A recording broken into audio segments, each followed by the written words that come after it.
Infrastructure Protection and Subcommittee on Oversight, Investigations, and Accountability will come to order. Without objection, the chair may declare the committee in recess at any point. The purpose of this hearing is to examine how rapid advances in artificial intelligence, quantum computing, and cloud technologies are reshaping the cybersecurity landscape in ways that affect both U.S. defensive capabilities and the operational reach of our adversaries. The hearing will also assess how the adoption and governance of AI, cloud infrastructure, and post-quantum security measures are strengthening or, in some cases, exposing U.S. critical infrastructure, federal systems, and sensitive data, and what steps government and industry must take to stay ahead of the rapidly evolving threats. I now recognize myself for an opening statement. Good morning, and thank you all for being here. I want to begin by thanking Chairman Burkeen and members of the Subcommittee on Oversight, Investigations, and Accountability for partnering with my subcommittee to hold this hearing. The issues before us today affect national security, economic competitiveness, and public trust, and they deserve attention that reflects their scale and importance. We're meeting at a time when the technology shaping our digital environment are also shaping the security and strength of the United States. Artificial intelligence, cloud computing, and quantum technologies are now woven into how federal, state, and local governments operate, how intelligence is collected and analyzed, how critical infrastructure functions, and how American companies compete in a global economy. These technologies offer extraordinary promise, but they also introduce risks that are advancing faster than many of the frameworks and systems designed to manage them. Artificial intelligence is changing the pace and character of cyber activity. It allows information to be processed at speeds far beyond human capacity and perhaps in some ways even comprehension.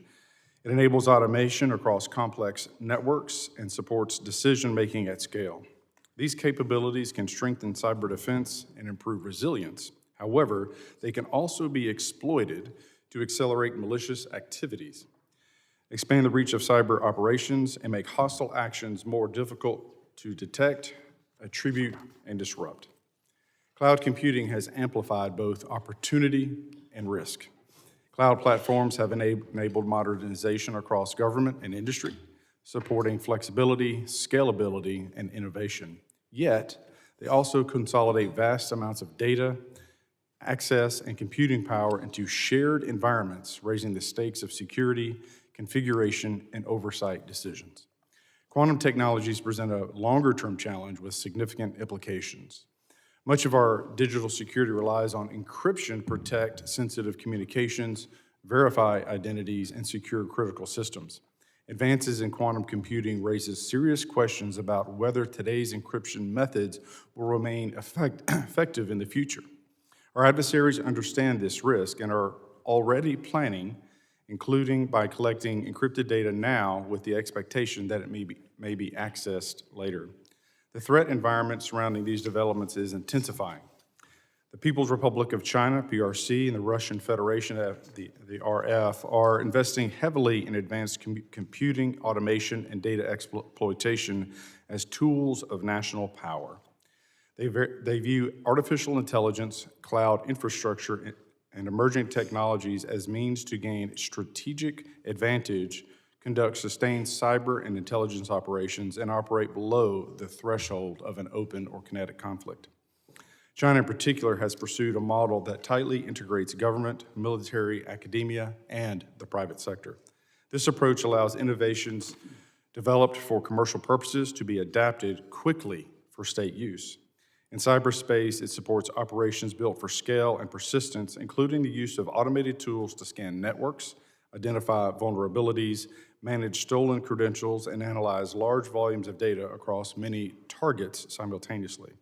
At the same time, these technologies provide the United States with powerful tools to strengthen security and resilience. Artificial intelligence can improve threat detection and response. Cloud computing can enhance reliability and operational flexibility. Advances in quantum research may ultimately yield new security capabilities, but also there's a downside. The challenge lies in ensuring these benefits are realized without introducing vulnerabilities that adversaries can exploit. The Department of Homeland Security and the Cybersecurity and Infrastructure Security Agency, or CISA, play an essential role in this effort. Their work on cloud security practices, artificial intelligence, risk management, and preparation for future changes in encryption help shape how federal agencies and critical infrastructure operators address emerging threats. Congress also has an important responsibility. Oversight helps ensure that security keeps pace with adoption, that roles and responsibilities are clearly defined, and that risks are addressed early rather than after they've created serious harm. This is not about slowing innovation. It is about making sure innovation strengthens the nation rather than exposing it. The decision being made now about how artificial intelligence, cloud computing, and quantum technologies are secured will shape the country's security, prosperity for years to come, and I would argue also our role as the, quite frankly, sole superpower. I appreciate our witnesses for being here. I look forward to their testimony and the discussion ahead. I now recognize the ranking member for the Subcommittee on Oversight, Investigations, and Accountability, the gentleman from Michigan, Mr. Thanadar, for his opening statement. Thank you, Chairman Ogles. Appreciate this hearing, and good morning to all of our witnesses. Look forward to hearing your thoughts. For 2 decades, hostile nations have conducted increasingly sophisticated cyber attacks against the United States. These attacks have been used to spy, steal intellectual property, cripple critical infrastructure, and demand ransom payments. China, Russia, Iran, North Korea are aggressively using advanced cyber capabilities to threaten our national security and economic prosperity. China is both the most active and persistent cyber threat and is also the only country with both the desire and the ability to reshape the world order, which is why it is extremely shocking that President Trump recently agreed to allow NVIDIA to sell advanced artificial intelligence chips to China.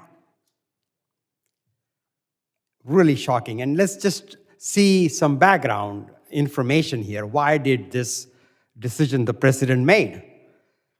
The president was quick to sell out America's security after NVIDIA's CEO attended a $1 million per plate dinner at Mar-a-Lago and donated to Trump's White House ballroom so much for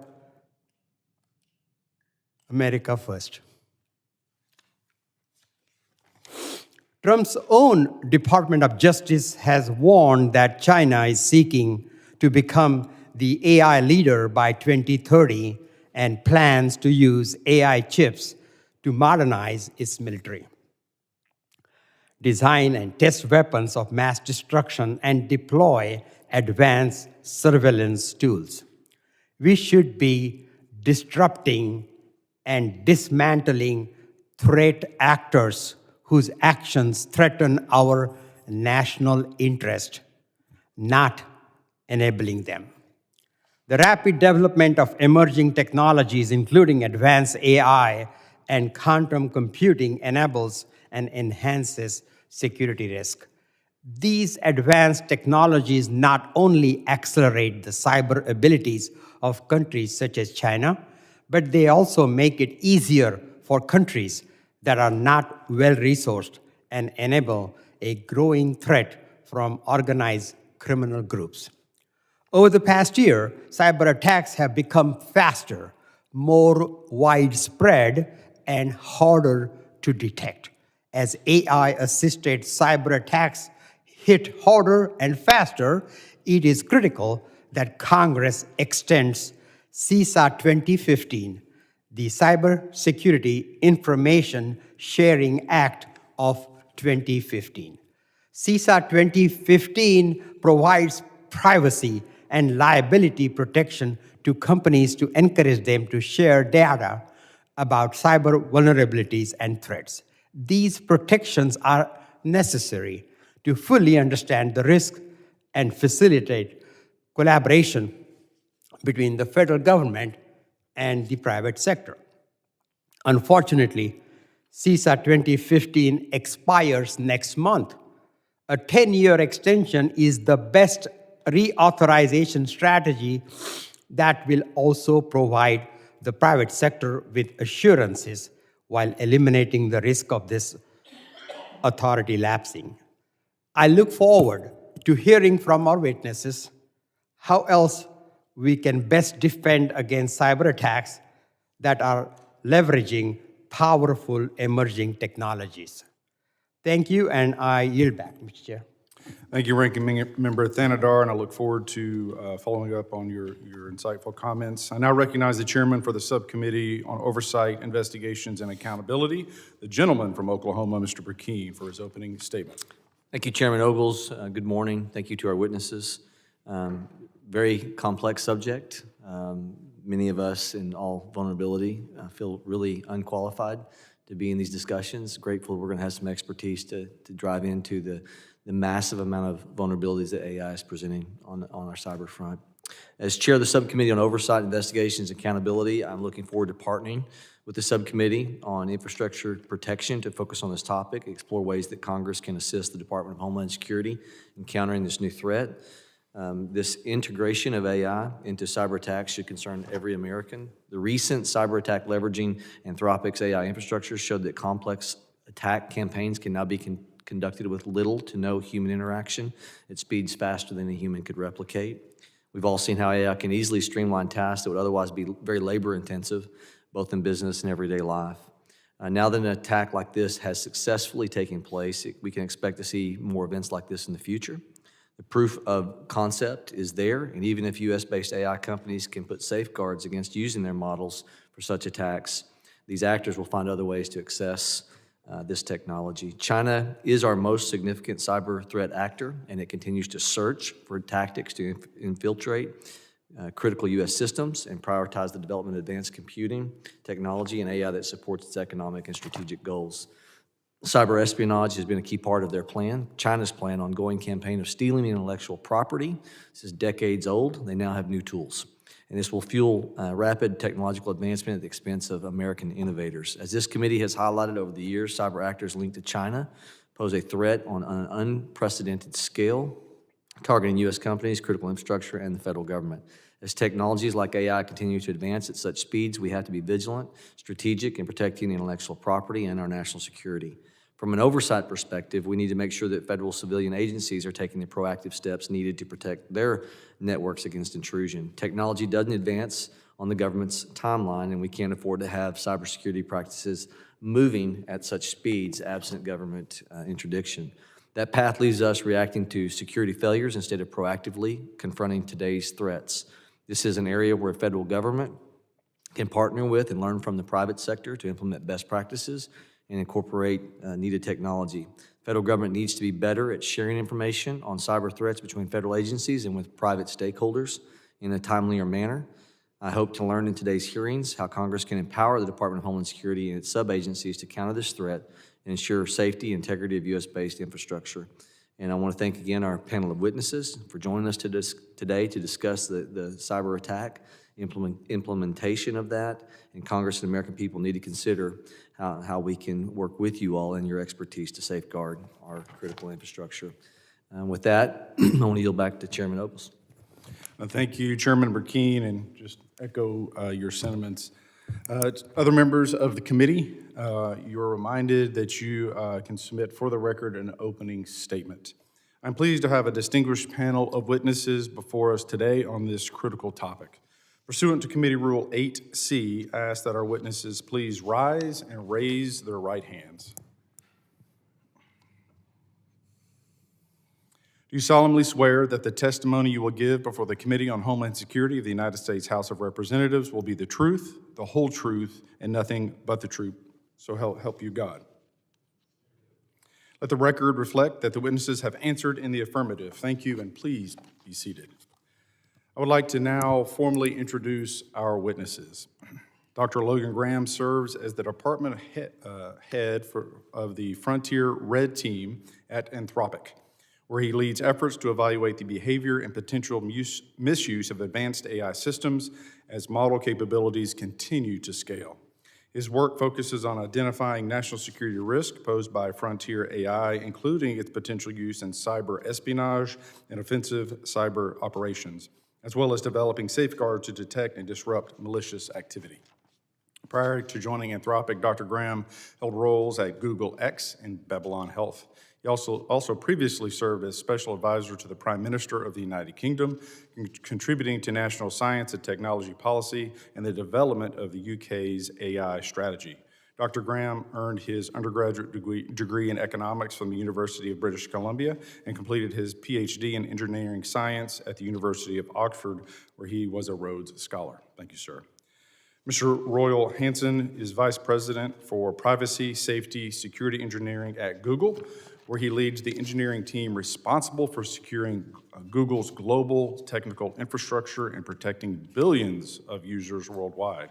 Prior to joining Google, Mr. Hansen held senior security leadership roles in the financial services sector, including at American Express, Goldman Sachs, Morgan Stanley, and Fidelity Investments.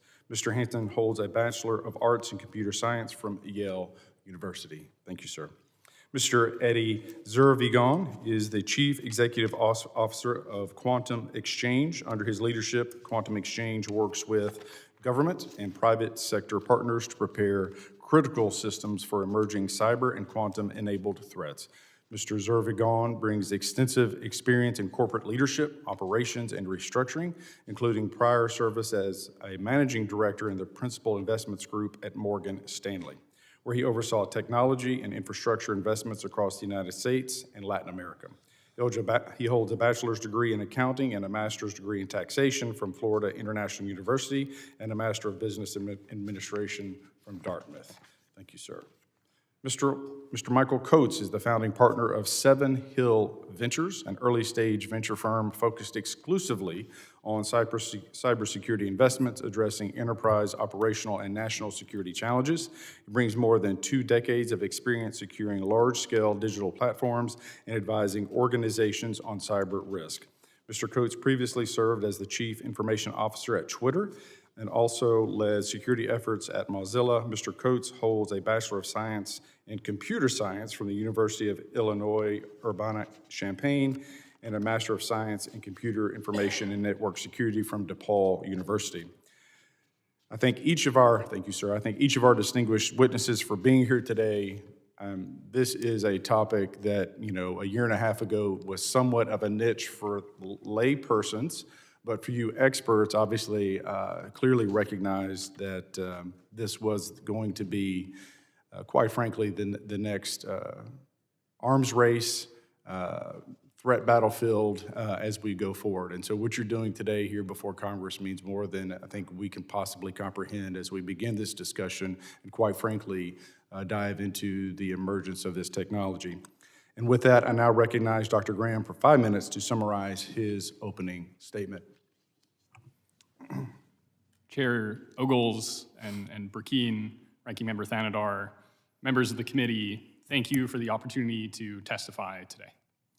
Anthropic is a leading frontier AI model developer working to build reliable, interpretable, and steerable artificial intelligence.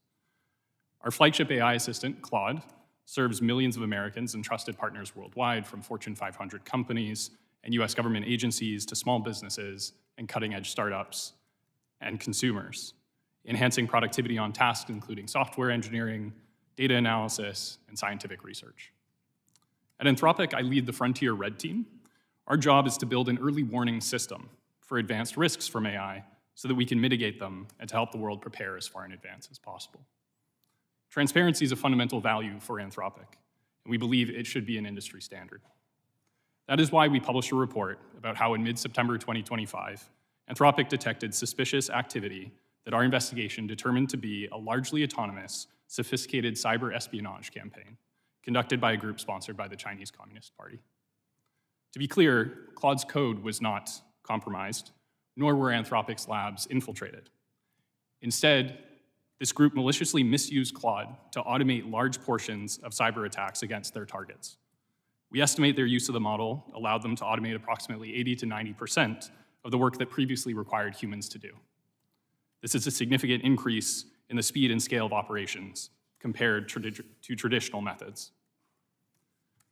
Further, this group invested significant resources and used their sophisticated network infrastructure in order to circumvent our safeguards and detection mechanisms prior to being detected. They then deceived the model into believing the tasks were ethical cybersecurity tests. The campaign consisted of a few distinct phases. First, a human operator provided targets to Claude, directing it to conduct autonomous reconnaissance against them in parallel. Second, acting on the human operator's direction, Claude leveraged third-party software tools to search for vulnerabilities in these systems. The third and final step was to task Claude to exploit these vulnerabilities and extract sensitive information from the targets, which was only successful in a handful of cases. We detected this campaign within 2 weeks of the attackers' first confirmed offensive activity, triggering a swift response, including account bans, strengthening our safeguards, entity notifications, authority coordination, and indicator sharing with partners. We have reached an inflection point in cybersecurity. It is now clear that sophisticated actors will attempt to use AI models to enable cyber attacks at unprecedented scale. This threat is not unique to Claude and affects all AI models. That is why we've been open and transparent about this incident, and one of the reasons why I'm grateful to you that you are holding this hearing today. Industry and government must collaborate to prevent this misuse and enable cyber defenders to prepare. To address these risks, there are at least 3 things that should be done immediately. First, there needs to be rapid testing of models for national security capabilities. Government-led evaluations, like those conducted by NIST's Center for AI Standards and Innovation, give us visibility into model capabilities and security. Codifying and expanding this process is critical. Second, there must be robust threat intelligence sharing. Frontier AI labs and the US government need stronger channels to share indicators of misuse, as exists in critical infrastructure sectors. Third and finally, industry should invest in empowering our cyber defenders. We must make models useful for defenders and get them into their hands. Anthropic is improving its models for cyber defenders and building tools, for example, that can patch vulnerabilities. We cannot lose sight of the strategic picture. The United States and its allies must maintain leadership in AI. The Trump administration has taken important steps to advance US AI leadership, including accelerating the build-out of AI infrastructure, promoting federal adoption, and strengthening security testing and coordination. We strongly support these efforts. Equally critical is maintaining the United States' advantage in computing power, the single most important input into developing powerful AI models. The United States currently has a significant edge over the CCP in access to advanced chips. But if advanced compute flows to the CCP, its national champions could train models that exceed US frontier cyber capabilities. Attacks from these models will be much more difficult to detect and deter. We are in a race against threat actors who will stop at nothing to misuse AI for cyber attacks. Our response must be urgent, coordinated, and focused on securing systems faster than they can be attacked. Thank you again for the opportunity to testify, and I look forward to your questions. Thank you, Dr. Graham, and I recognize Mr. Hansen for 5 minutes to summarize his opening statement. Chairman Garbarino, Ogles, Burkeen, ranking members Thompson, Smallwell, Thanader, and members of the committee and subcommittees, thank you for the opportunity to speak with you today. My name is Royal Hansen, and I serve as the Vice President of Privacy, Safety, Security, Engineering at Google. And as discussed, we build the foundational technology that keeps billions of people safe online. As this committee knows, we stand at a critical technological inflection point. Rapid advances in AI are unlocking new possibilities for the way we work and accelerating innovation in science, technology, and beyond. Some of these same AI capabilities, however, can also be deployed by attackers, leading to understandable anxieties about the potential for AI to be misused for malicious purposes. Until recently, our analysis showed that government-backed threat actors we're using generative AI primarily for common tasks like troubleshooting, research, and content generation. Over the past year, Google's threat intelligence team has identified an important shift, with adversaries not only leveraging AI for productivity gains, but deploying novel AI-enabled malware in active operations. We have identified malware families that use LLMs to generate malicious scripts, obfuscate their own code to evade detection, and use AI models to create malicious functions on demand, rather than hard coding them into the malware. This marks a new operational phase of AI abuse involving tools that dynamically alter behavior mid-execution. While still nascent, this development represents a significant step toward more autonomous and adaptive malware. We believe not only that these highly sophisticated threats can be countered, but that AI can supercharge our cyber defenses and enhance our collective security. LLMs can unlock new and promising opportunities, from sifting through complex telemetry to secure coding, vulnerability discovery, and streamlining operations. Google's AI-based efforts like Big Sleep and OSS Fuzz have demonstrated AI's capability to find new zero-day vulnerabilities in well-tested, widely used software. And recently, we developed Code Mender, an AI-powered agent that utilizes the advanced reasoning capabilities of our Gemini models to automatically fix critical code vulnerabilities. Code Mender scales security, accelerating time to patch across the open source landscape.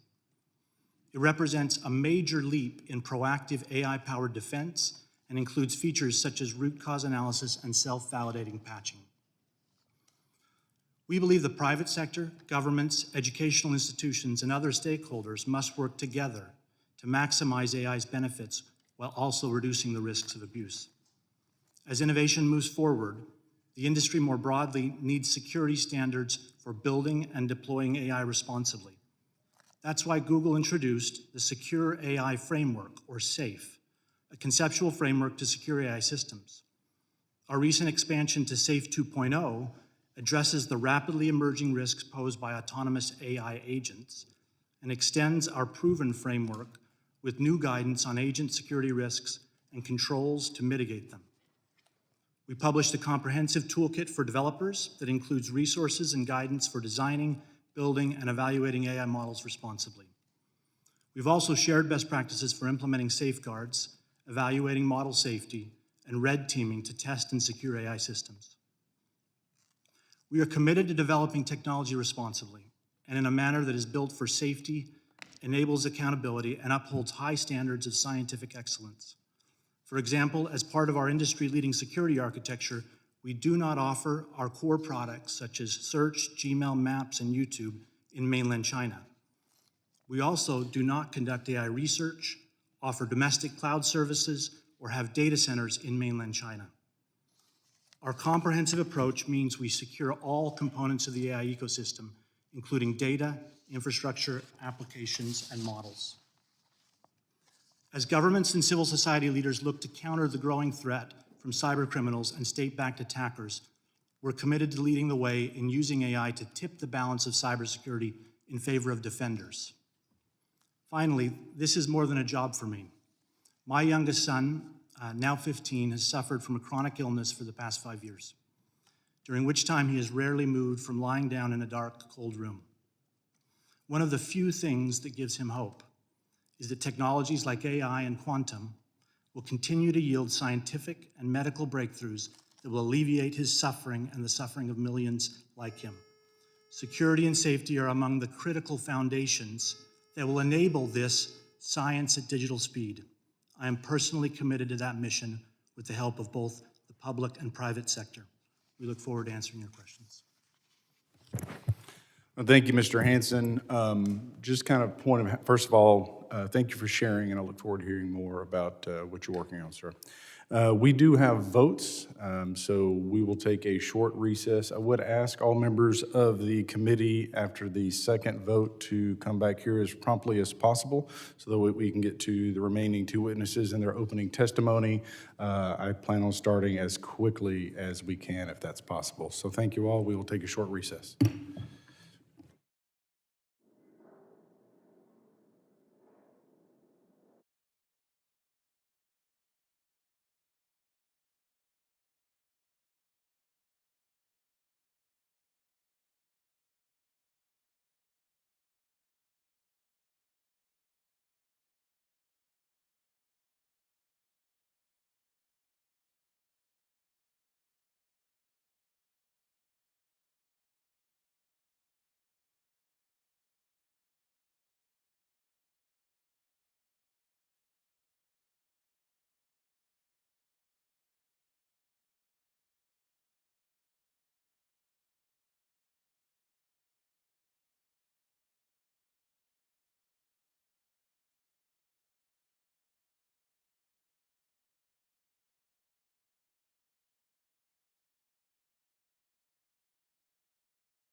Call to order the Committee on Homeland Security, Subcommittee on Cybersecurity, Infrastructure Protection, and Subcommittee on Oversight, Investigations, and Accountability will come to order. Again, thank you, Mr. Hansen, and then would like to recognize Mr. Zervigon for 5 minutes to summarize his opening statement. And again, to the witnesses, we appreciate your patience. Thank you. Good morning, Chairman Garbarino, Ranking Members Thompson, Thanadar, Chairman Ogles, Chairman Burkeen, and members of the committee. Thank you very much for the opportunity to testify today. My name is Eddy Zervigon, and I'm the CEO of Quantum Xchange. We were founded in 2018, 2 years after NIST was tasked with evaluating the algorithms to take us into the quantum age. Quantum Xchange is a cybersecurity company that interoperates with the major network infrastructure vendors to enable encryption that protects data today and into the post-quantum future, with hardware and software solutions developed entirely in the United States. While quantum computing and AI promise new breakthrough capabilities, they also introduce significant risk to our national and economic security. They must be urgently addressed. AI can enable faster, more dangerous cyber attacks, and quantum computers can break current encryption standards, exposing sensitive data. These capabilities will be weaponized by our adversaries, creating a very dangerous imbalance in our cyber defenses. For more than 50 years, encryption has safeguarded our data from theft and misuse. We've had the luxury of a set-it-and-forget-it mindset, trusting its strength by default. That era is now ending with quantum computing. Think about it like this. Imagine all digital communication from government agencies sent over the past 10 years being readable by our adversaries. This is a real threat to the U.S. today. Rogue nation-states and state-sponsored terrorist groups are collecting encrypted data now to decrypt later with a quantum computer. Further, now imagine our adversaries reading sensitive government data in real time and altering it without anyone knowing. This could be tomorrow's reality. Public and private sector work on a quantum resilient solutions is ongoing. Technologies like post-quantum cryptography, PQC, or quantum-safe encryption algorithms are part of the solution, but not the complete answer. Despite our best efforts, post-quantum cryptography may still be vulnerable to quantum-related attacks, all of which raises the fundamental question and challenge: what happens when an algorithm breaks? Because it is a when and not if. Every agency CIO, enterprise CISO, security vendor, and network gear manufacturer must be able to answer that question. In our view, what's needed to ensure data security and confidentiality in the quantum age is an architectural approach, not just a new algorithm. This architectural approach enables agencies to focus on securing the network that data travels on to strengthen the existing infrastructure against quantum attacks, while minimizing disruption to existing operations. This is how our government agencies need to be protected. When you have valuables in your house, the first step isn't going out and buying a new jewelry box with biometric access controls. It's locking your front and back doors, so the house is secure and harder to get in. Once your home is secure, then you can figure out what specific rooms need further locks or security measures to protect your valuables and sensitive documents. Federal agencies handling sensitive data need to act now and follow the lead set by Customs and Border Protection. Our work with CBP to incorporate PQCs across their network infrastructure in 2026 has shown that you can begin to secure your networks today with quantum-resistant technologies in a FIPS-validated way without having to rip and replace your entire infrastructure. I cannot stress enough, the timing here is critical. Agencies that fail to prepare today risk leaving their data vulnerable. Every day that we are not quantum-resistant is another day that data is harvested to be decrypted later. It is important to note that we at Quantum Xchange are not the only ones advocating for action today. The Quantum Industry Coalition, of which we are a part of, as well as Amazon Web Services, Google, IBM, Microsoft, Accenture, and others, believe that agencies handling sensitive government data should be actively working and preparing for the transition and should begin migrating to high-risk systems to FIPS/NIST-validated PQC where possible. Having the opportunity to meet with several of your offices, I was often asked, what can Congress do? Through this committee's leadership and building off the work previously done, Congress can accelerate the timelines for PQC compliance, allocate the budget to allow migration process to begin, and work with leaders within the administration to encourage adoption as the technology is readily available and deployable today. America's defenses cannot stop at our physical borders. Through your leadership and efforts, and in partnership with private sector partners like us, we can and will secure America's digital borders too. In closing, I want to thank you again for the opportunity to offer some thoughts today, and I look forward to your questions. Thank you. Thank you, Mr. Zervigon. I now recognize Mr. Coates for 5 minutes to summarize his opening statement. Chairman Ogles, Ranking Member Swalwell, Chairman Burkeen, and Ranking Member Tanador, thank you for the opportunity to testify. I'm honored to be here to discuss the changing cybersecurity landscape and the impacts of artificial intelligence and quantum computing.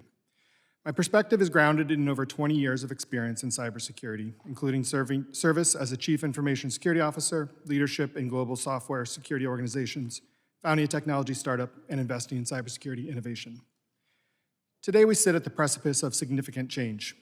While much attention is paid to AI and future breakthroughs like AGI, the most immediate impact on cybersecurity is not the creation of entirely new threats. Instead, AI and quantum technologies are collapsing the time, cost, and skill required to conduct cyber operations. These changes are outpacing existing technical, regulatory, and operational defenses, fundamentally reshaping the threat landscape. Historically, different attackers, nation-states, cybercriminal organizations, and lone hacktivists were constrained by skill, resources, and scale. The most sophisticated attacks were largely limited to nation-states, while criminals focused on repeatable, monetizable techniques. That constraint is rapidly changing. Recent real-world examples, such as the report issued by Anthropic, show AI systems being used as a central orchestration layer for complete cyber operations, coordinating reconnaissance, exploitation, and execution with limited human involvement. While the techniques themselves may not be novel, the orchestration and automation represent a meaningful shift in adversary capability. Agentic AI further removes human constraints. Autonomous systems are not limited by time, fatigue, or attention, and research recently released from Stanford, Carnegie Mellon, and Grace One AI already show AI-driven penetration testing performing at or above the level of highly skilled professionals at a fraction of the cost. At the same time, AI is accelerating vulnerability discovery and exploitation. AI-powered software analysis is capable of identifying previously unknown zero-day vulnerabilities faster than ever. Yet for many organizations, the long-standing challenge has not been awareness that a vulnerability exists, but rather the inability to patch and remediate quickly. As attack timelines compress, this operational inertia becomes more dangerous. The practical result is a dramatic reduction in the time available for defenders. Comprehensive attacks are easier to launch, the pool of capable adversaries expands, and smaller organizations, such as hospitals, schools, and small businesses, are increasingly exposed to the same level of adversarial capability once reserved for critical national infrastructure. This compression of time changes the nature of cyber risk itself. Defenders are often no longer responding to early indicators, but to attacks that are already in progress. Intelligent automation allows attacks to become continuous rather than episodic, eroding assumptions that organizations can recover between incidents or rely on periodic assessments. The widening gap between machine speed attacks and human speed defenses means cybersecurity outcomes are increasingly determined by whether defenses can operate at comparable speeds. These shifts have clear implications for defense, policy, and coordination. First, secure by design principles must become a baseline expectation, particularly as AI increasingly writes and modifies software. Second, regulatory clarity is critical. Fragmented or ambitious regulations can slow defensive responses in an environment where speed matters. Third, public-private coordination remains essential, ensuring that defensive learning keeps pace with adversarial innovation. Fourth, defensive capabilities must increasingly rely on automation and autonomy, as purely human-driven defenses will struggle to keep up. And fifth, finally, quantum preparedness is necessary. While post-quantum cryptographic standards exist, the challenge lies in the time and coordination required to migrate existing systems before an adversary achieves cryptographically relevant quantum capability. Finally, trust and transparency in AI systems are crucial. AI reflects the data, incentives, and governance under which it is trained. In a security-related context, understanding potential model bias and model origin is as important as performance. Artificial intelligence and quantum computing are accelerating forces that dramatically reshape cybersecurity. Our success will depend on whether our technical, operational, and institutional responses can adapt at a comparable pace. Thank you, and I look forward to your questions. Thank you, Mr. Coates. Members will be recognized by order of seniority for their 5 minutes of questioning. And I recognize myself for 5 minutes. Dr. Graham, Anthropic's investigation into the recent PRC-affiliated cyber incident involving Claude suggests we may be approaching a turning point in how cyber operations are conducted, where AI systems once tasked by human operators can execute and refine large portions of a cyber attack at machine speed rather than human speed. And obviously you touched on this in your opening statement, but should this incident be understood as an early warning of the future of AI systems, how they're autonomously, writing and adapting to systems, and quite frankly, from a defensive perspective, what capability gaps do we have? Where do we need to be anticipating? I mean, I see a horizon that we can't quite define because of the rapidness and just the evolving nature of the technology. I go back to kind of the arms race. There was a point at which, between the U.S. and Russia, there was this détente. There was this, mutually assured destruction, where it was at some point we all had enough nukes to kill everybody and blow the whole world up. It was all about delivery systems at that point. AI is different. There is no horizon. There is no kind of point at which I think it stops. So there's a ceiling. So please, take it away. You're correct that we are at a change point, and there are a couple of change points here. The first that we see now is, to our understanding, this is the first time where these models will now be sought and used by sophisticated state actors. We've been tracking this trend line for many years. This is the clearest evidence for the first time that this is now happening. But it's also possible this gets more serious and the stakes become much higher. As you say, it's very possible that attacks from here on might scale if we don't properly secure and safeguard the models. And it's also possible that while in this case we didn't see an instance of novel methods of attack, it's very possible that models could get that good. What's important now is a few things. First, it's really hard to win if we can't see the playing field. And I think the easiest way to start is continuing to evaluate the capabilities of these models. This is something industry should do. This is something government should do. Second, we should be sharing threat intelligence as it happens so that we can mitigate as fast as possible. And third, as you say, we need to make sure defenders have the advantage, particularly the United States, to make sure that it defends itself faster than it can be attacked. And we are working very hard, and I think all of industry needs to work hard to make that happen. Yeah, a follow-up onto that point, clearly when you look at the investments that China is making on these quantum capabilities, AI, et cetera, there is a requirement between, their private sector, if you want to even call it a private sector, because most of it is state-owned, that any innovation is immediately shared with the state. And so, as you mentioned, for us to be successful, there's going to have to be this collaboration between private and government, quite frankly. But one of the things, and obviously that's easier to accomplish, but I foresee a need where the industry itself is going to have to be sharing information. Of course, the problem you get into there is the proprietary nature of things. Obviously there's the monetization factor that comes into that, but at the end of the day, we're talking about the homeland.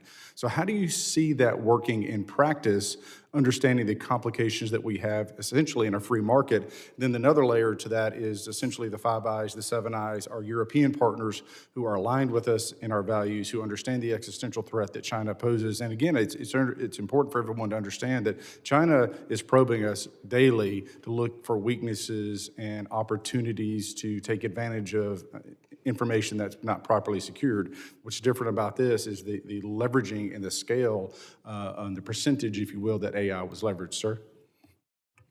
It is very, very important that industry does share the information that it has between itself. It's very important it shares that with government. It's very important that industry develops solutions now, whether it's by improving the models or building tools and putting them in the hands of the defenders. I think just making the models good enough isn't sufficient. We need to make sure people are using it to proactively defend critical infrastructure. One way that I think government can be extremely helpful here is identifying the critical infrastructure that needs to be defended in this new era of cybersecurity and allowing industry to point its talents and innovation towards that.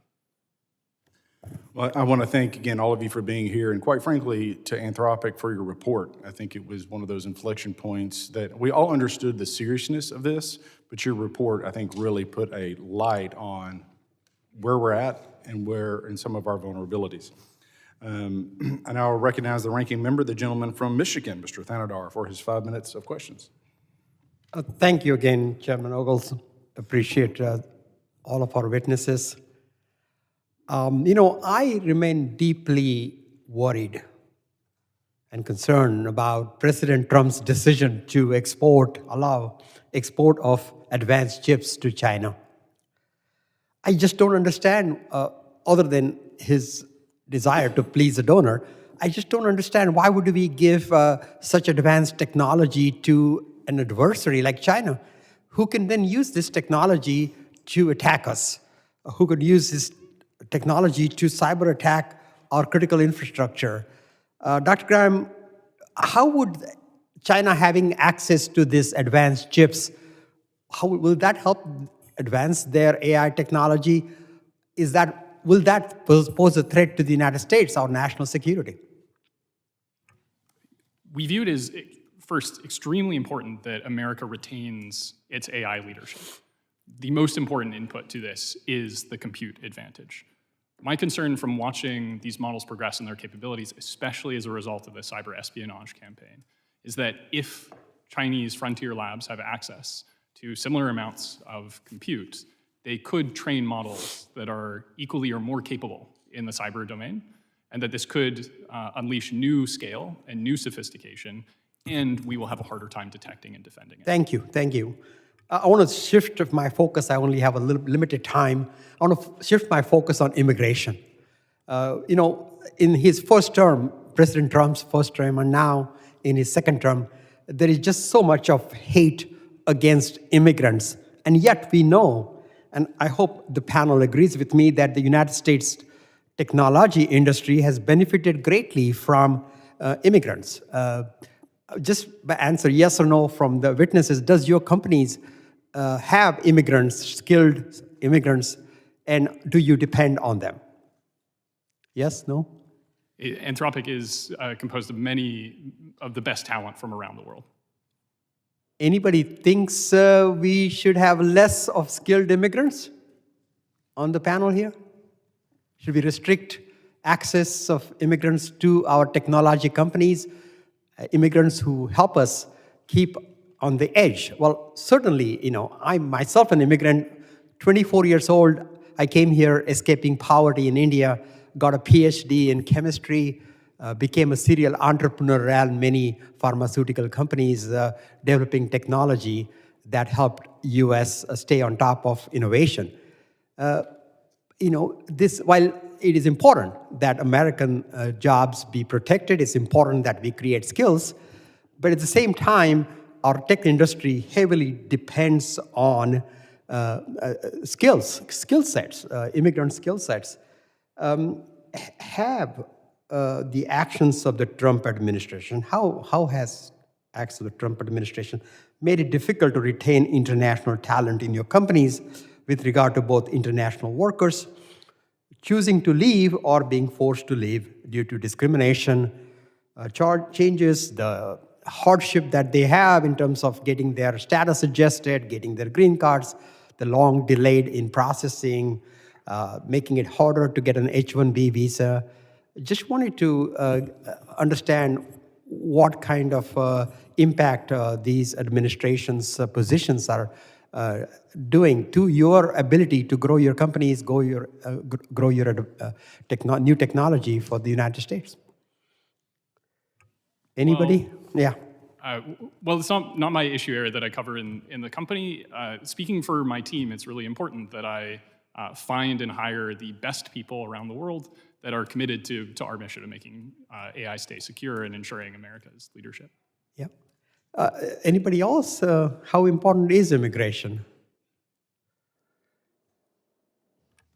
I would just say, again, it's not, we'd have to talk to our HR department so we can come back to you with, I'll relay that question to the teams. What % of your organization has immigrants? I wouldn't know the exact number, but certainly we do have green cards and immigrants that work at Google. Thank you. Thank you. Anybody else? Again, the need continues, and for us, America, to have its edge on innovation, whether it's cybersecurity, AI, quantum, we must have skilled workforce. And if that means we have to depend on immigrants, so be it. Thank you. I yield back. The gentleman yields back. I recognize the chairman of the Subcommittee on Oversight, Investigations, and Accountability, the gentleman from Oklahoma, Mr. Burkeen. Thank you, Mr. Chairman. Mr. Hansen, just before I get started, prayers over your son. May the Lord do what human hands can't. Appreciate your passion, appreciate your vulnerability in sharing that. Also appreciate what you expressed about limiting services for mainland China. I think that's great that your company is willing to do that. My hope is that others would watch your concern over proprietary information and the desire to make sure that U.S. citizenry is protected and follow your lead. Mr. Graham, you talked about that you felt like that robust intelligence sharing could be enhanced. So what is it that you are seeing that could be improved upon about, of course, your front line, free market, government learns from it? What can the Fed be doing to a greater level, Homeland Security specific to this committee's assignment, to make sure that that robust intelligence sharing is happening so that, in real time we're sending out information that others can be protected based upon immediate experience? A fundamental issue here is that as the technology gets better, we're going to start seeing new patterns that are potentially more sophisticated that either in industry or cross government we have not seen before in terms of what these attacks look like. I think the first most important thing is we need good and quick and sensitive channels to share the novelty of this information, possibly within and to government and across industry. We probably need to get ahead of it as well. So we need to be able to share information prior to the attack occurring. We regularly brief and share information about model capabilities as they're advancing. In general, any effort here, I think, is extremely valuable and I think is going to put all of industry in a better position. One of the things we can do is there are people that work behind the scenes that never, get in front of the limelight of government. So without naming names, what division with Homeland Security can we highlight to just send a special thank you working with you? I'm not an issue expert in the specific components of Homeland Security, but would very happily follow up with you to talk more. It'd be great. We want to make sure we're congratulating those groups that are taking your experience seriously. I want to talk about the at scale capability of 80 to 90% of non-human hands-on, what would be formerly labor-intensive, now turned into generated by computer processing. So, Mr. Hansen, if AI is utilized to provoke, then AI can be utilized to defend. So how can we enhance our scale of utilizing AI to wall off? It's exactly the right question. And so when you talk about what we can do, is I think of the old adage about the cobbler's children who don't have shoes. And so there are far more defenders in the world than there are attackers. But we need to arm them with that same type of automation that you saw in the attack described by Anthropic, because it's just in many ways using commodity tools that we already have to both find and fix vulnerabilities. Those can be turned from offensive capabilities to the patching and fixing. But the defenders have to put shoes on. They have to use AI in defense. So while the attackers are experimenting, we need the defenders to be experimenting and becoming great users of AI to find the same vulnerabilities that were described, but instead of exploiting them, to patch them. And that's the kind of, I mentioned Code Mender is our project which takes advantage of this vibe coding, if you want to call it. It's easier and easier to code. We make it easier and easier to patch. And with so much of our problems based on legacy technology, small companies, others, that's the only way we're going to get ahead. This defender's dilemma of attacker needs to be right once, defender needs to be right all the time. AI can help the defender be right all the time. That's what we need to do. Mr. Zervigon, if I did a horrible job of pronouncing your name, you have a last name like mine, I apologize.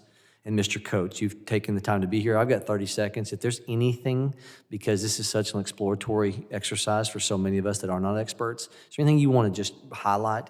I've got 20 seconds to split between the two of you. I would say innovative results demand innovative timelines, right? You can't be operating on legacy timelines in order to achieve innovative results to protect the homeland. The piece I would add is that the information sharing is critical, and staying abreast of how this is evolving is going to be one of the most important pieces amongst enterprises fighting against the new threats. I look forward to highlighting Homeland Security staff with our committee staff. Thank you, Mr. Chairman. The gentleman yields back. I recognize the gentleman from Rhode Island, Mr. Magaziner. Thank you, Chairman. I'm going to get right to the point. The Chinese government just launched the first ever AI-powered cyber attack against our country that we know of. And at the same time, President Trump is selling the powerful H200 NVIDIA chips, the next generation chips, to China. I will ask any of our four experts, does anybody think this is a good idea? Or our colleagues or anyone, does anyone want to defend this decision? Like they are literally, they are engaging in cyber warfare against us right now. They just did it. They just launched the first AI-powered cyber attack against US organizations. Why in the world, given that they just did this, what, a couple months ago? Would we be giving them these next generation chips? Now, at the very least, we ought to be holding them back until we have some way of verifying that these chips are not going to be used to attack us.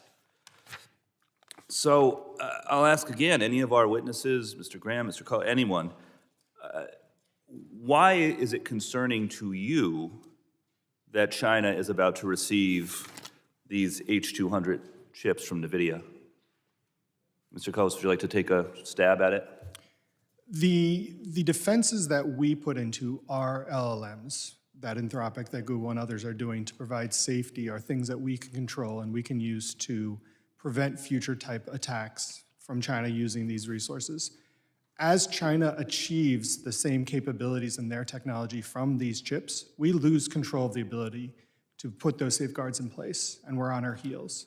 Yeah. So I agree with the concern that's being raised. And the other piece that I will mention here is that as China provides greater frontier models like DeepSeek, and it's appealing to US software corporations to integrate that into their stack for performance regions, we have to remember that that is essentially delegating decision-making and trust to China, even though it might be US software. And we need greater focus on that. Yeah, I mean, look, cybersecurity is a bipartisan issue, and I believe that there are people on both sides who care genuinely about keeping us safe in the cyber domain, but like, I don't know how anybody can be okay with this chip sale, given what literally just happened 2 months ago.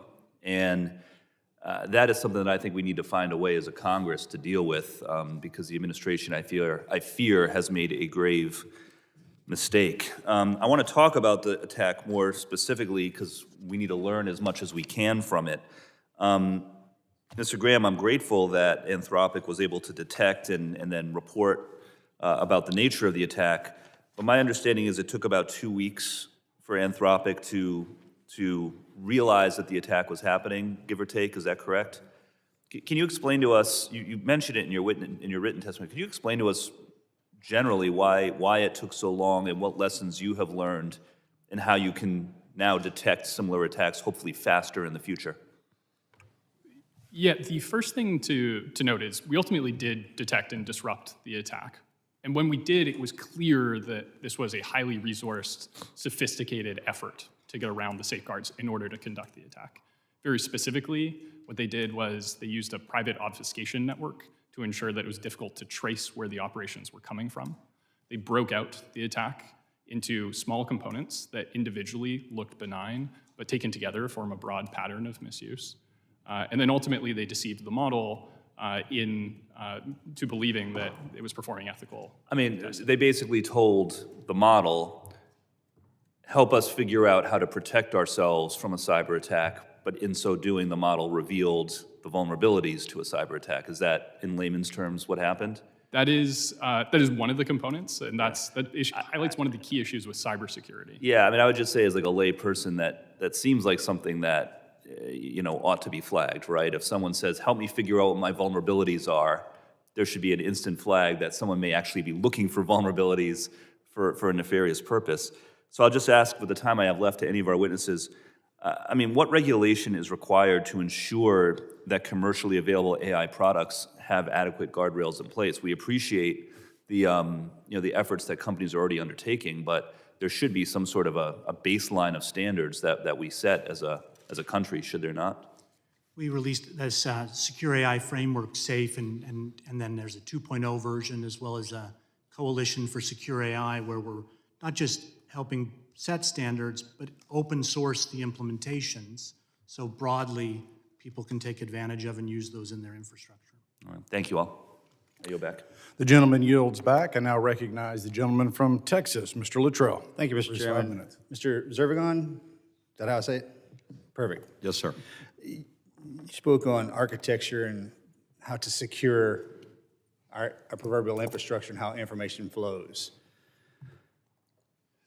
And the question was hinted at earlier, and we need to know this on this side. Who is it that you deal with? Department of Homeland Security, Mr. Burkeen brought that up. From my understanding, and this is what I'm trying to get clarity on, from my understanding, there's 3 entities: Department of Justice, Department of Homeland Security, and Department of Defense, all touch our communication capabilities above the ground and below the ground. Can you add clarity for me on who you deal with directly, and is there one more than the other? The discussions I've had with our departments is they kind of hand the football off. And I really can't find anybody who's running point on this. And I'll start with you, sir, and we can move back and forth. I mean, from our experience, I think Customs Border Protection are showing a lot of leadership on this issue and understanding that this is an architectural problem that needs to be remedied. And obviously with the cost-benefit analysis of being able to do this over a period of time. So is that brick and mortar facilities that our undersea cabling runs into, that Salt Typhoon's having a heyday with, things like that? All of them, all of the above. So it's about any network connection, any network endpoint that needs to be updated for post-quantum cryptography. Mr. Hansen? Yeah, as an example, we in the Chrome browser back in 2023 changed the implementation of the encryption to begin to be post-quantum crypto resistant, because everyone would use it. Right? It's used broadly in the industry. So our strategy is to, whether it's undersea cables, whether it's data centers, whether it's the hardware, make it secure by default. Is that your Everyone company bans it. specifically that's providing the security profile for that, or is that something that the Homeland is coming in assisting with, or Department of Defense is coming in and assisting with? I cannot tell you, this is kind of, and I hate to say it, ignorant to really kind of what the answer is to that. Yeah, in a world where every one of these departments, or sort of the scope of their oversight is digital, or increasingly digital, we work across all of those entities you've mentioned and more on these kinds of I feel like we're not doing enough. Case in point, Mr. Graham, with what happened with Claude, and you guys have Gemini, correct? I'm saying that correctly? That's right. Where the bad actors and nefarious actors are utilizing AI capabilities to hack into the kind of the sweet spot of what we're not looking at. Mr. Graham, was it a human or a software that found the attack, or both? On our side, it was a combination of both. First, there's a series of detection measures that are generally automated and software-based, and this triggered a human investigation that allowed us to So as fast as we're moving on the advancements of artificial intelligence, and we can't, I don't think we can stop, because if we slow down, everyone else is going to keep going. And then if we're behind now, we're absolutely going to be in last place. So here we go. If we move to a point where artificial intelligence or removes the human element. But you needed the human element to find it. What happens? I am enormously optimistic about the opportunities here to leverage AI to do this. This is the first time we're seeing some of this. We all are too. This is us being overly cautious. It's not us that's going to be able to regulate it. It's too fast.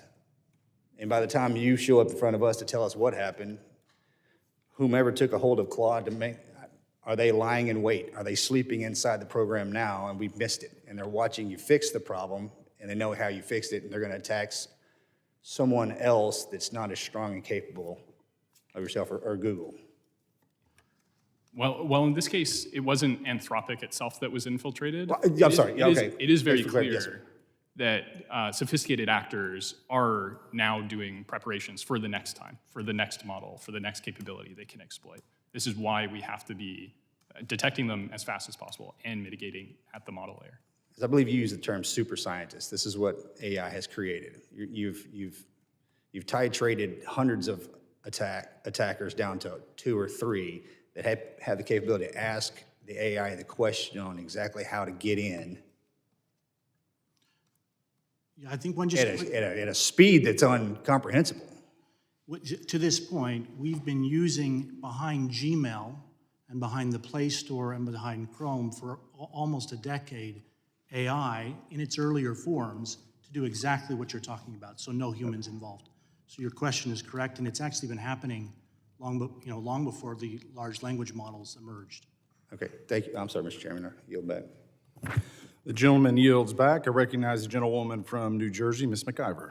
Thank you, Mr. Chair and Ranking Member, and thank you to our witnesses for joining us today. Every community, state, and country will be impacted by the benefits and risks of AI. In fact, we already see these impacts occurring. While the United States has been a leader with AI technology, our rivals are innovating in this area with great speed, and we have to make sure working people here have what they need to stay safe and successful. Education will be key to maintaining American dominance, security, and economic success. With my colleagues, Representative Cleaver and Senators Blunt, Rochester, and Hirano and Schiff, we introduced the Workforce of the Future Act. This legislation would help us better examine the skills necessary for workers to thrive in an AI-dominated economy. It will also provide resources for educators and students to get the skills they need to participate in the workforce of the future and stay protected against adverse consequences of new technology. We need to make sure that all Americans are set up to succeed in a world impacted by AI, not be displaced by it. An AI-competent workforce will lead to a more secure United States and a stronger future for working people. With that, Mr. Coates, I would love to talk with you about Trump recently signed an executive order that would overturn any state-based AI regulation deemed burdensome. What are some risks of letting AI develop unregulated? I think the important piece with AI regulation is to set clear guidelines and rules of the road and establish transparency amongst the creators. We want to motivate innovation and ensure that the U.S. stays as a leader in the world on AI. One of the challenges in cybersecurity in particular can be a patchwork of regulations across states to deal with, especially in things like data disclosure, breach responsiveness, et cetera. And so we want to make sure that in the fast-moving field of AI innovation, we are setting the right objectives clear so we can operate to rules of the road, but we don't hamstring our technology organizations and prevent innovation. The last thing we want to be is on our heels or second to others in the world with AI technology. Thank you for that. Just to follow up, you mentioned cybersecurity. Can you expand a little bit of how important will AI knowledge and competency be in the future of cybersecurity? I would consider AI to be a critical piece of the future of cybersecurity, both from the operators and the defenders. Understanding the core principles of cybersecurity through education, understanding how technology works, and then understanding how the different resources can be used as a defender. As I mentioned in my testimony, there's no question that For defense to be effective, it's going to have to move at the speed of computers. So we need the best humans to understand this technology and harness AI in a defensive capability. Thank you for that. As AI data centers continue to expand, how do you balance innovation with the significant environmental and economic burdens they place on local communities and infrastructure? Mr. Coach, you can start, but anyone else can chime in as well. Maintaining dominance in AI is multifaceted. It's from the technology innovation in the models themselves to having sufficient power and technology and data centers to fund and power this innovation. So I do think it's critical to work across the nation to understand where can we have the right locations of data centers with sufficient power. We don't want to lose control of the pieces that go together to build technology. And to have effective AI, you have to have sufficient power and data center resources. Thank you. Anyone else? Mr. Hansen? I was just going to say, I talked a little bit about my son's situation in the science and tech, and you think of this AlphaFold, which was the protein folding work that won the Nobel Prize from Google last year. Fusion and energy and clean and safe energy is, for me, is another problem. Like the cobbler's children, let's use the AI to help solve that problem. You ask a very good question, and that's why we need to keep going on the science and technology as well. Got it. Anyone else in 20 seconds? Oh, all right, well, thank you so much. With that, Mr. Chairman, I yield back. Gentlewoman yields back, and appreciate the topic she touched on, because as we move forward, and hopefully we'll have time to come back to it, but this idea of what does that regulatory landscape look like, and this ever-developing, quickly evolving subject matter where energy is a factor, right? This latency period where we're realizing we have these vulnerabilities that we're not quite ready to adapt to or backfill. So this is one of those, again, this hearing is the beginning of a very large conversation, whether it's energy, whether it's Homeland Security, and quite frankly, the future of our role in the world. I recognize the gentleman for Alabama for his 5 minutes of questions. Mr. Strong. Thank you, Mr. Chairman, Ranking Member. Witnesses, thank you for being here today. Dr. Graham, as my colleagues have mentioned, one concern is that AI allows adversaries to scale operations without scaling personnel. This changes the threat calculus for the United States. When AI tools are misused by cyber activity, what visibility, if any, does DHS and CISA have into these incidents? Well, I'm not familiar with the specific visibility of DHS and CISA here. I do know that what's important is industry should have information sharing mechanisms with government in these areas in order to give that visibility, and also for, in reverse, to understand the areas that industry should defend. Absolutely. Turning to you, Mr. Hansen, cloud platforms now underpin federal networks, critical infrastructure, and increasingly AI enables government systems. From a national security perspective, does that concentration of sensitive activity in the cloud create new widespread risk for the homeland? Actually, I think it is helping us clean up legacy technology issues. When you look at the vulnerabilities we've had over the last decade, it's generally people running on old versions of software that they're not maintaining. And so we need competition in the space, and I think it is competitive in many dimensions. But overall, modernizing is going to make you more secure in the moment. And I agree with you. Competition is where it's going to be also. AI and data centers are the future. I represent a state that is blessed with all forms of energy: coal, hydro, gas, solar, and nuclear power. We're able to meet the demand. What are your thoughts on AI and data centers in the future? I know this is a big topic, as you would imagine, at Google, and there may be better people to talk about it. I would just say, to the point about using AI, we use AI in the management of our data centers, in the management of the power, in a variety of ways. So using the technology to help us do it as efficiently, as effectively as possible is sort of my only perspective, but we could go deeper on that with others in the company. I also know that companies like Google, Meta, which both of those are located in my district, work closely with universities and the public sector on emerging technologies. In my district, we have institutions such as the Alabama School of Cyber Technology and Engineering that focuses on building early hands-on cyber and technology skills. Mr. Hansen, from your view, how can public-private partnerships and collaboration with universities help accelerate practical understanding and to secure adoption of AI and cloud technologies across the government? It's a really great question and relates to the workforce question as well. We, in fact, over the last few years have stood up what we call cyber clinics. And these are not just with the big state universities or private universities. They're with community colleges, and they represent places across the country. So I think the working together on the curriculum, the technology, the approach for the next generation is critical. Thank you. Mr. Zervigon, many national security data sets must remain secure for decades. What are the biggest practical challenges to deploying quantum-resistant encryption at scale today? The desire to do so, I think. I think the capabilities are there. There are many innovative technologies and innovative companies that can assist. And with the desire to do so, I think we can start going by protecting the transport layer, right? The overriding layer in which this information, this data travels. Thank you. How can government and industry work together to reduce risk without disrupting operations or slowing innovation?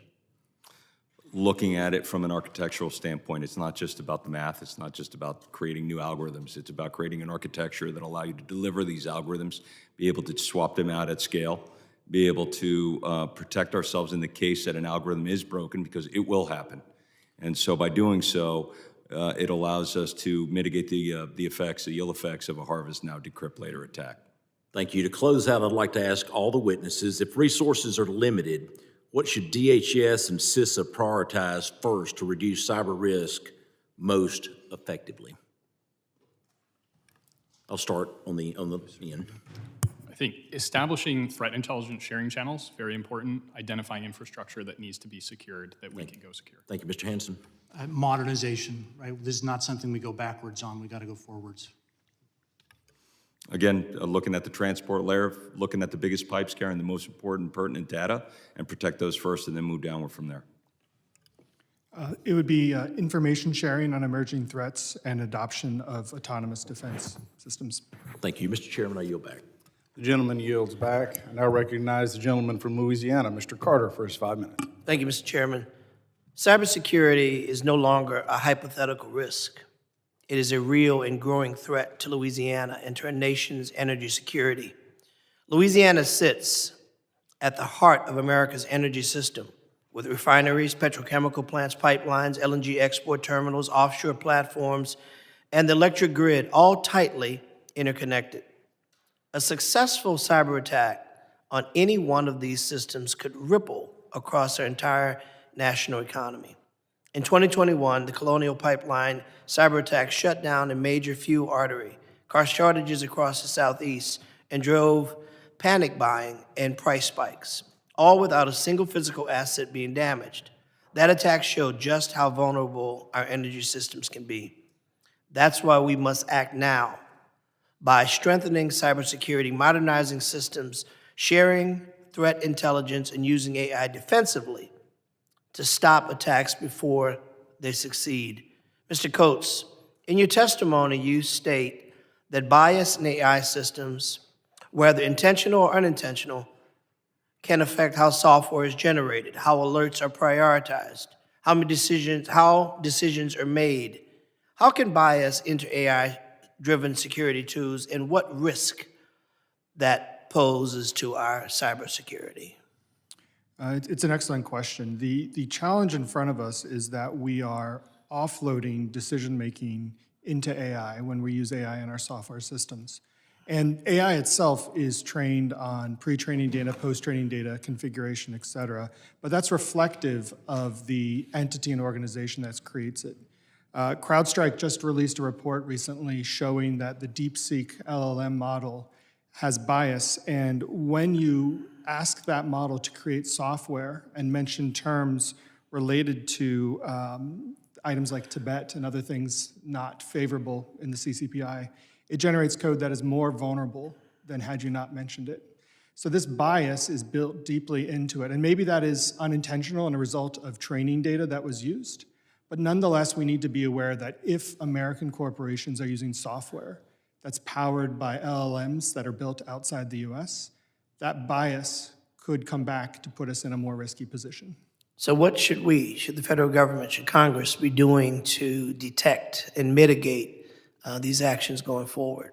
The most important piece here is transparency, requiring in the bill of materials for software procurement that we clearly state the origin of the pieces of the software. This is something we're doing already, but needs to be expanded to cover things like LLM, including where it was created, training information, et cetera.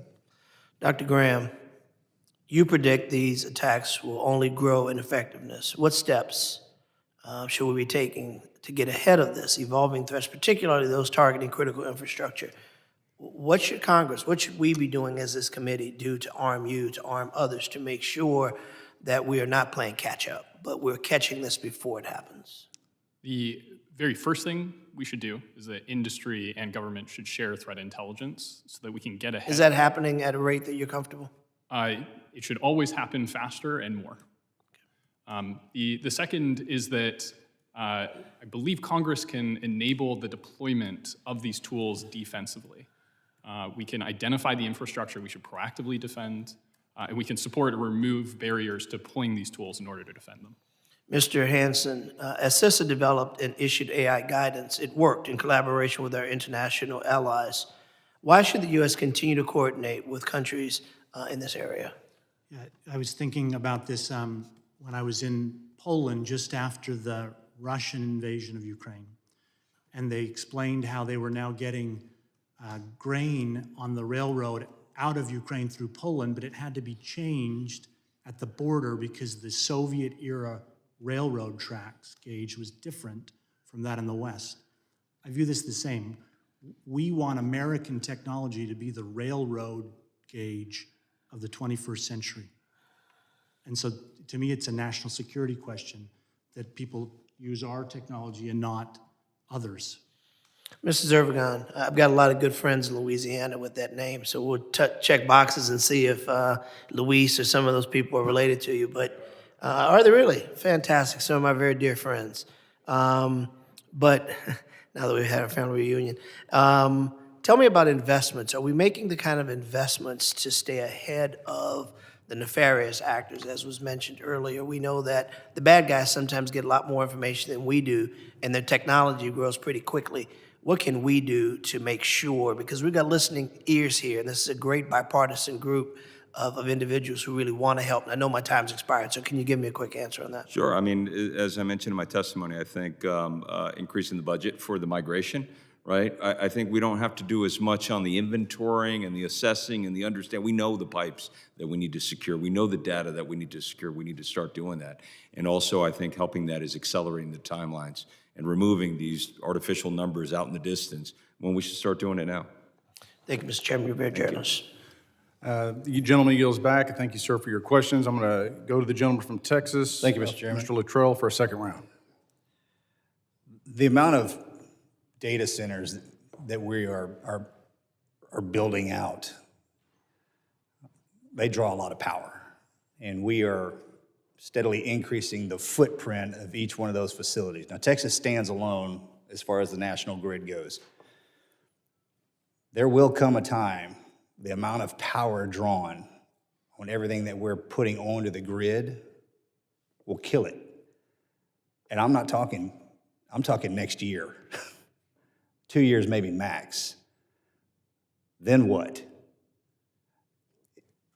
I think because we're all in the game together, is there a way that you all can decrease the amount of power, photon communications, or how the data centers themselves communicate, instead of that amount of power being drawn in? Because we'll never catch you. There's no way we can build out enough infrastructure to power the amount of data centers being built, just those alone. So I don't know if this is more of a question than a concern, that I'm sure you're thinking about this. There's going to come a hinge point that it's either going to be an all-stop evolution. We have to do what we have right now, because China, they don't have that problem. They're building hand over fist just to keep up the amount of energy that they're drawing.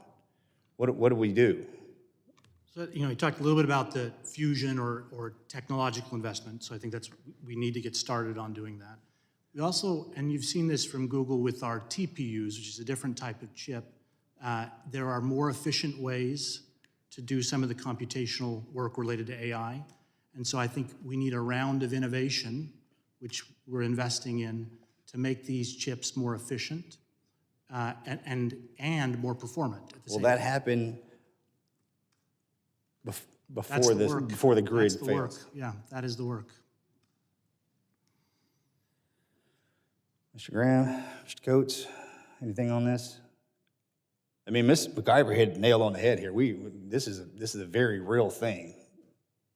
And we're not trying to slow innovation in any way, shape, or form. The entire globe is moving to the metaverse.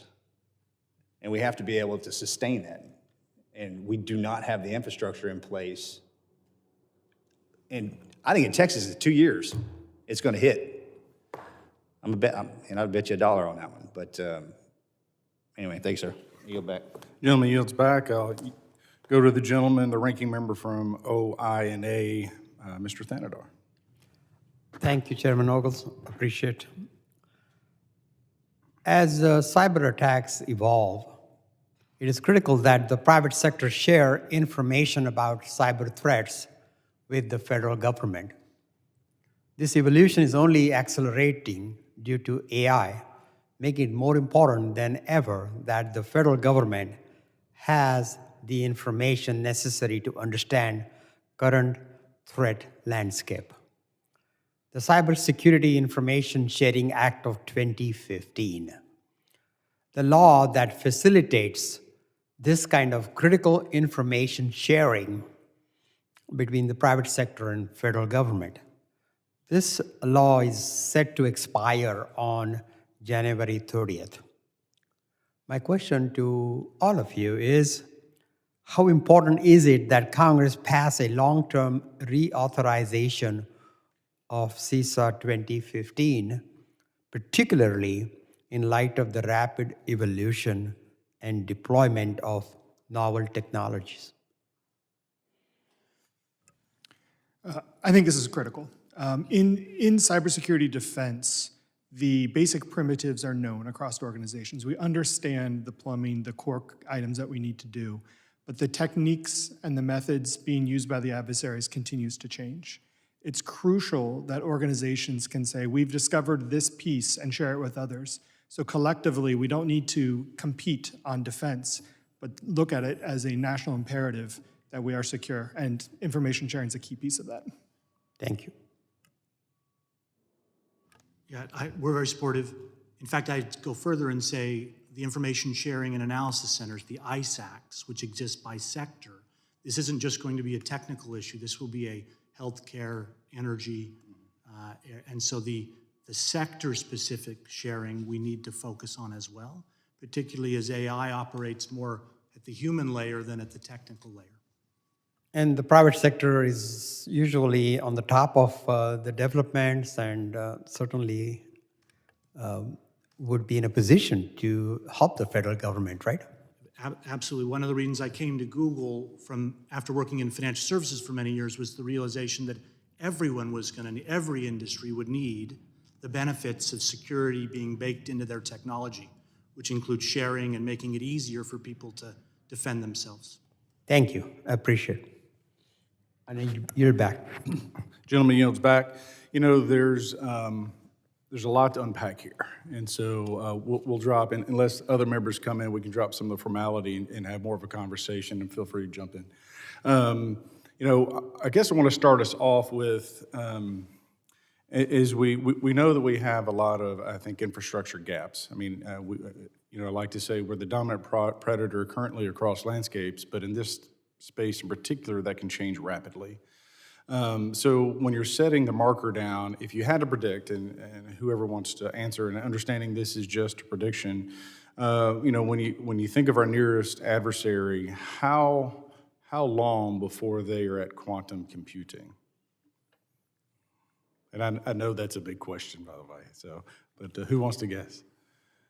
That would be the $64,000 question. Right. But are we talking about 2 years or 12 years? I think the better analysis is whatever the number is, the data that you want to keep secret and you want to keep protected, is it outside of that? So if you think that a quantum or cryptographically relevant quantum computer is 5 years out, then any information outside of the 5 we know is problematic. So we need to make sure that we're protected. It's not like Y2K, where it's one moment in time where we need to worry about. It's that moment in time and then the predating of that information and protecting that information. Well, that's kind of where I wanted to take this, is that when I think about, just in general, we as individuals, members of Congress, kind of device hygiene, the amount of information that's stored that, if compromised, that is suddenly is unlocked or unleashed. And my fear is currently, as has been stated, is there's a harvesting going on of information across sectors. So, financial services, that actually what piqued my interest in AI was being on the Financial Services Committee, and specifically the Subcommittee on National Security. And I'm thinking about all of the threats and how they're escalating and continuing to escalate when it comes to personal information, but also breaching of accounts, where suddenly your voice, if it's out there somewhere, can be replicated, where IDs can be falsified, et cetera. And so, if you want to speak to the amount of information, and then what do we do with it? Like, do we need to take this information offline? Do we silo it? How do we clean up this mess, all these footprints and fingerprints that we have all left across that cyber landscape, because it's being harvested, quite frankly, to be weaponized against us? Going to start, Dr. Graham? I think there are a number of very substantial opportunities that we have here. I'm extremely optimistic about using AI to help do this. Anthropic takes privacy and the sensitivity of data extremely seriously. I think we could probably unleash quite a lot of innovation here using AI to secure data, infrastructure, sensitive systems. I think this is going to be one of the important topics if we deploy this technology more and more into the economy to ensure that it's critical we get it to defend critical infrastructure without exposing it anymore.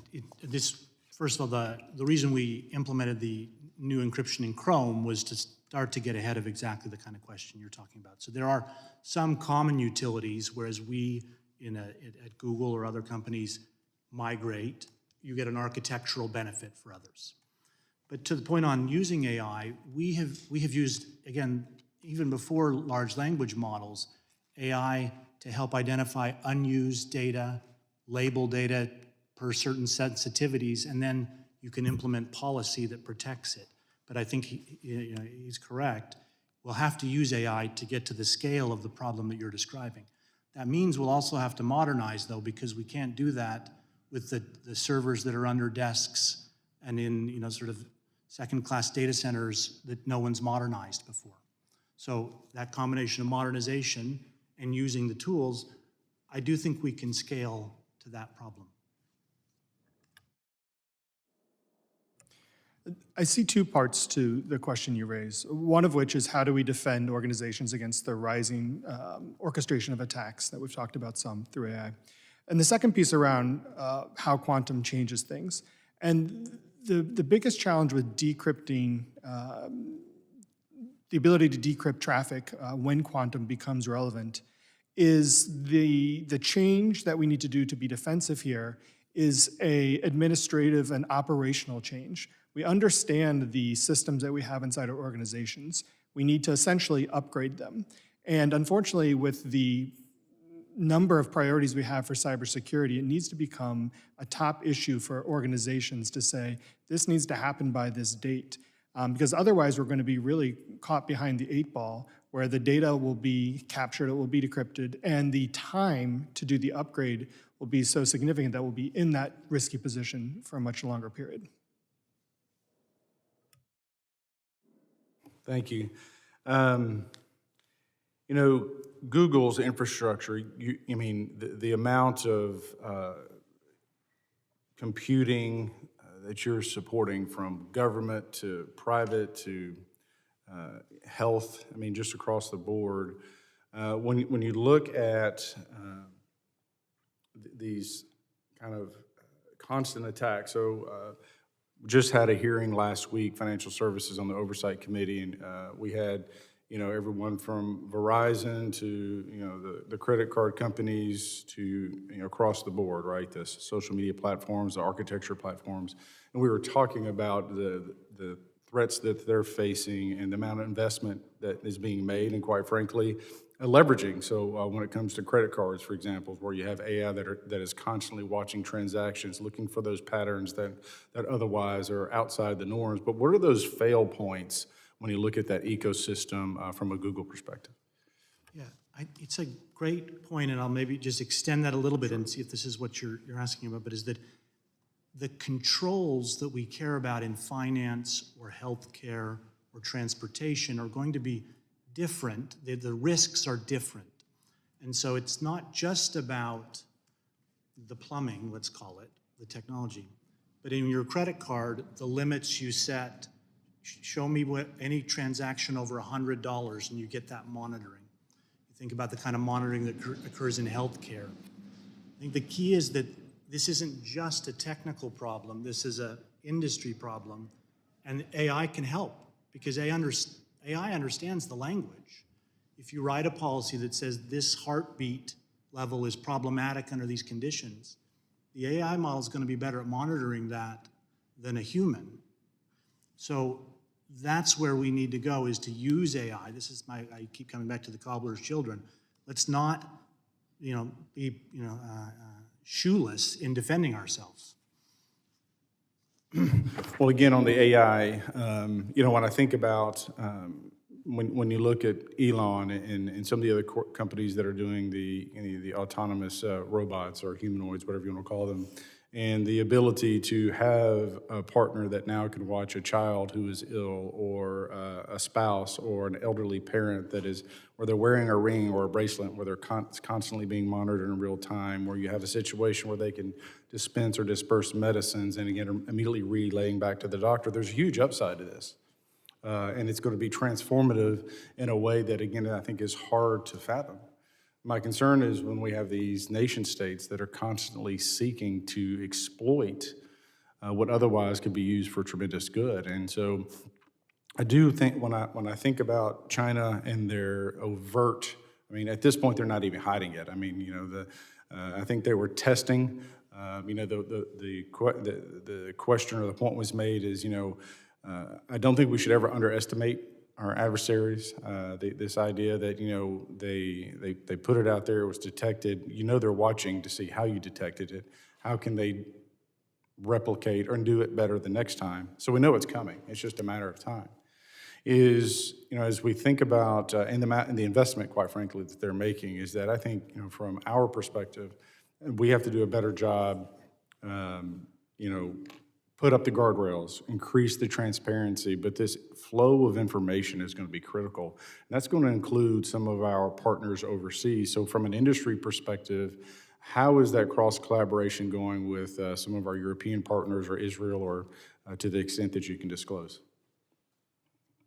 On topics of national security, Anthropic works with the US and democratic allies quite heavily for exactly this reason. One of the areas of collaboration that has helped the most has been in testing of model capabilities so that everybody understands where we're at and what's coming down the pipeline. That is the key first step. Additionally, there are probably international insights into how we do secure our infrastructure and learn from each other. Broadly, we generally support this, and I think it's a testament to America's leadership that it has instigated that degree of international collaboration. It's a great point, and just my job's changed dramatically from the 20 years ago when I started. I was just thinking this year, I was in Tokyo, Singapore, Abu Dhabi, Tel Aviv, Sao Paulo, Warsaw, talking exactly about these kinds of issues and how do we raise the baseline for those citizens. So it's a big part of the job. We realize that. For us, I think a large part of it is on the architecture, right? As we develop the architecture that allows different countries, different regions to employ the encryption that they want to employ, we certainly like to show leadership in that, and we are, and with the work that NIST has done over the past decade. But at the end of the day, different countries, different regions are going to want to do what they want to do. So focusing on the architecture enables that. In terms of information sharing, I would point to the innovation pipeline. I was just in Tel Aviv last week at a major cyber security conference, speaking with startups and other innovators in the space. And Tel Aviv in particular, in Israel, creates amazing technology that bridges to the United States as one of their main customer bases. So as we look at where the next great ideas are coming from, they are being created inside the United States, and they're being created with our allies, and working closely, especially with Israel, for cybersecurity is definitely to our advantage. Well, on that, when I think about the innovation and that innovation pipeline, as we look at again, that 5, 7, kind of 14 I groups, I think one of where it's imperative that we're sharing information across kind of countries and nation states is this, certain countries, based off of where they're at and the type of threats they're exposed to, get quite good at those types of attacks. And so what South Korea is facing may be slightly different or a different perspective than Israel is facing versus Eastern Europe. And so one of the things that I've done is I've had the opportunity to travel in South and Central America and to Eastern Europe to talk about cybersecurity. And what troubles me is in many of these countries, especially when you get into that second tier, is they're wholly unprepared. And I think, Mr. Zervigon, you mentioned that what we want to do is create a cyber environment where the world is, quite frankly, reliant on our architecture, our expertise. And so the idea of the chips, there's some huge, it's a pause moment to figure out what do we want to share versus where do we want to hold back. And that's probably not a conversation that we can have in this setting. But that being said, is ultimately we want our global partners, whether in South America or Africa or Europe, Central America, to be dependent on us and trust us in this ever-evolving space. Because in my humble opinion, the threat to the West and the developing world is China. And it's time we have that honest conversation. And quite frankly, your report really puts a fine point on the fact that this was an intentional attack to undermine the United States of America, to undermine the West, and to, quite frankly, to try to achieve a technical advantage that they currently don't have, and as they seek to leap forward in their own development, in their own technology. So with that, and we're probably going to end a little soon, but what I would love to do is just go down the line. Any thoughts that you might have? Sometimes you're in a room, you don't ask the right question, so feel free to point out the right question. Then also, what is that thing? What are next steps, and then what keeps you up at night? And Dr. Graham, you're at the top of the table, so we'll just start with you, sir. To me personally, as we watch these threats and have for the past 2+ years, we have seen the models go from zero to extremely useful and now used in the real world. This only happens because we monitor this threat in the first place. But the most important thing in our team's view from now on is to take this moment here as the change point. Is from now on that we will have a degree of scale that I think we've never had before, and very possibly very soon, a degree of sophistication. I fear the day we wake up and models are doing things more complicated and sophisticated than the best humans on Earth are able to understand. The only answer, we think, over the long term, is to make sure that we're using models to keep up and outpace the attackers. We need to give the defenders a permanent advantage. We're gonna work really hard to make sure our models can do that. We're gonna work really hard to make sure that they're deployed. This is a cross-industry challenge. We have to work with government on it. This is, we believe, the fundamental issue. Dr. Hansen. Yeah, maybe just two things. One, I'm reminded that in 2009, Google was compromised by Chinese threat actors. This goes back over 15 years. And it was a watershed moment at the company, and we spoke openly about it. They had attacked 25 companies. It's really the where the modern architecture for security was born. You hear about Zero Trust. This was the company redoing our infrastructure from the ground up to be up to the kind of attacks we now knew were possible. And to the point about AI, I think that's the next phase of this threshold, is to put in hands of defenders the tools that will allow them to be successful in ways that we've frankly been, the numbers game doesn't work for us right now with all this legacy software. So now is the time to put those tools in the hands of defenders. I would say also to accelerate the timelines and the budget, as we talked about. I mean, 15 years ago, two-factor authentication, nobody had ever heard of it. Now it's everywhere. You can't buy concert tickets without two-factor authentication. Same thing is going to be the case with encryption. And I think under the legislative branch as well as the executive branch, continuing to lead on this and to kind of push the envelope and set the table for innovative technologies and innovative companies to actually be able to start doing what they do best rather than waiting for legacy timelines to take hold. I think that's in everyone's best interest. It starts with the government, and then it'll move quickly to critical infrastructure or critical industries, and then it'll move to everything, just like two-factor authentication did. The country that leads in AI will lead in the world. This is the most important and innovative time in recent history. I believe that it is imperative that we align behind the challenges, be that data centers, be that energy, be that human resources, be that regulation, to create a transparent playing field in the United States where we can spur innovation forward. I think if we are caught up in any of the obstacles in pursuit of that, it will only give foreign adversaries the upper hand, and then let them lead other countries to build on top of their technologies, which will be even harder to dig out from. So the future is in front of us, and leading in AI is the most important thing we can do. Absolutely, and I thank all the witnesses, Mr. Coach, to your point, there are a lot of subjects in Congress that we address that are kind of very heated and at times partisan, but I would like to think this is the one that isn't. And we have a lot to do, whether it's the sharing of information, whether it's better educating our allies overseas, preparing for the energy load that we know is coming, and just sheer innovation. And like has been said, we want to put up the guardrails to protect Americans and our allies. We also understand that our adversaries are not going to use guardrails. I would argue that they quite frankly are willing to be reckless in achieving this goal, this end game, which is AI and quantum, because it changes the world forever. And so I think this is the wake-up call. This is that moment in time that we'll point to in this space. Did we heed the warning? Were we listening? Were we paying attention? You've got our attention.